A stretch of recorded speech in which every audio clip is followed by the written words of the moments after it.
two different ways to do the wrist flexion. I've chosen to show you guys how to do it dorsally, which I think your book actually shows, and on the radial side also, radially from the snuff box. I usually measure radially because that's where I feel the most comfortable doing it, and then also I can do it no matter what goniometer I have. So I will show you dorsally first and then radially. Okay, so somebody come on up here. So you're seated right next to my table over there. Good. All right, so we're gonna make sure I don't have any typos on my graph here. So I'm gonna go off my graph. So wrist flexion. So you're seated, your forearm's either neutral or in pronation. So I'm gonna put her in pronation, her elbow or forearm supported on the table. Okay, so she can either be here or here, either way, because we're looking at her range of motion. But we're not hanging out in the middle of space, right? We're trying to really stabilize all these joints and really looking at this wrist motion. Or she can be in neutral and do it this direction. Okay, so I'm going to put her in this neutral position. So if you want to get on this side so you can see. So you can see the goniometer I have. You can see the protractor part. I don't have any side that's going. Let me show you one. Does anybody have a half moon? I do down here. Right behind you. Okay, perfect. So I'll show you why this won't work with some goniometers. So dorsally, I'm going to do it. So our axis is going to be with wrist flexion on the dorsal side. It's going to be on the dorsal aspect of the wrist at the base of that third metacarpal. So remember the capitate that we all had to palpate? So that's where it comes into play. So we're taking that third metacarpal head and following it all the way down until it dips, right? So there's our axis right there. Our stationary arm is in midline of the forearm. Okay, dorsally midline of the forearm. Then our movable arm is going to be parallel to that third metacarpal. Our norm is 0 to 80. So I'm going to put my axis right on that, the base of that third metacarpal. I'm in line with the mid forearm, and then go ahead and bend your wrist forward for me. Good.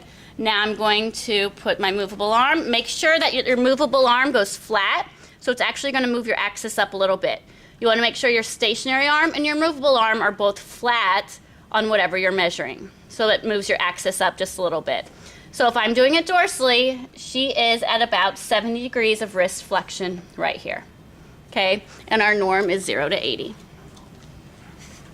All right, so now I'm going to show you it volarly, which I feel like is a little bit more easier. So you can see where I can't really, if this is my goniometer, so it's your full circle here, the protractor, how then go ahead and bend.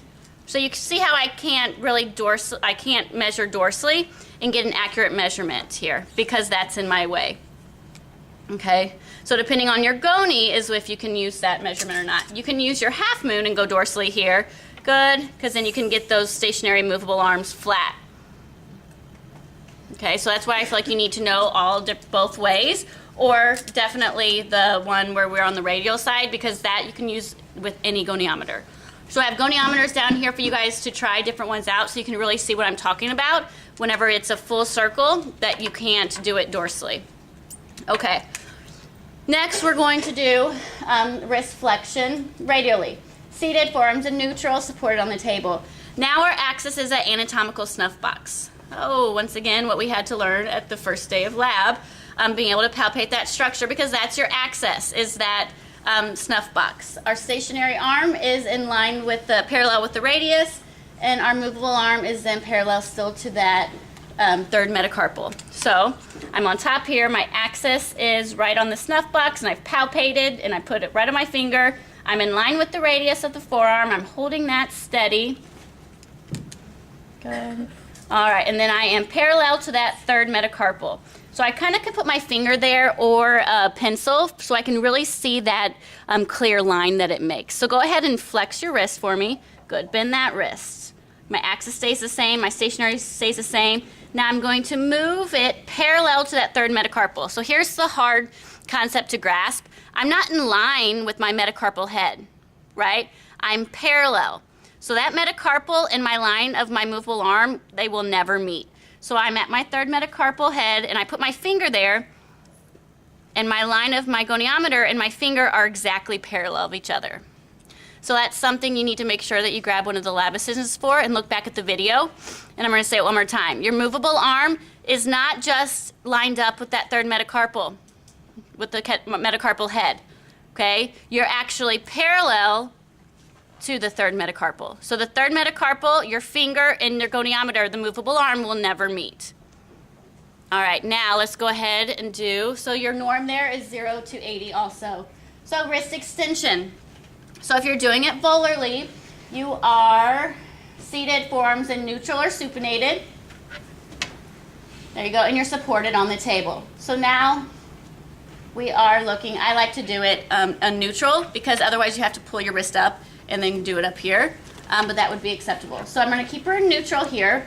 Once again, I can't do it with my goni because of the full protractor, so I'm gonna grab this goniometer or my half moon, and now my axis, doing it volarly, is the volar aspect of the wrist at the base of that third metacarpal region. So the same point on the other side, okay, is the axis mark. So you're on the wrist, and it's like you've drilled that through. So if you need to find it on the other side, good, and put your fingers all the way through, then there's your axis right there on the volar part of your wrist. So your stationary arm is midline of the forearm, and then your movable arm will be, there we go, in line with that third metacarpal, just like that. Okay, go ahead and bring your wrist back for me. Good. So once again, in order for me to get my movable arm flat against that third metacarpal, my axis moves up a little bit, and that's okay. So I make sure that I am flat against the midline of the forearm, and then my movable arm is flat against that third metacarpal, and you're at 80 degrees of wrist extension. Okay.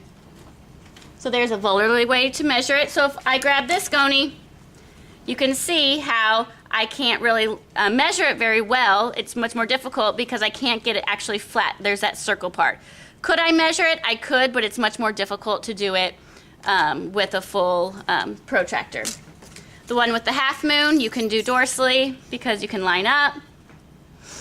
Good, you can keep it flat against the hand in line with that third metacarpal. Good, go ahead and do the motion. And it's nice and flat then against the volar wrist. So that is how you measure that volarly, and your norm is 0 to 70. Now I'm going to do wrist extension radially. How I usually do it, once again, I find that snuff box. So there's my axis. Good. So I palpate my snuff box and put the axis point there. My stationary arm is in line with the radius, and I am stationary is parallel to that third metacarpal. Go ahead and bring your wrist back for me. Great. So I make sure I'm still at that snuff box. I'm in line with the radius, and then once again, I am parallel to that third metacarpal head, or to the whole, I'm parallel to the third metacarpal. I put my finger there, a pencil or a pen, and I can see that that finger, that pen, and the line of my movable arm will never intersect. They're directly parallel. You do not want to make sure that you're lined up with the third metacarpal head, because then that's not parallel to the actual bone.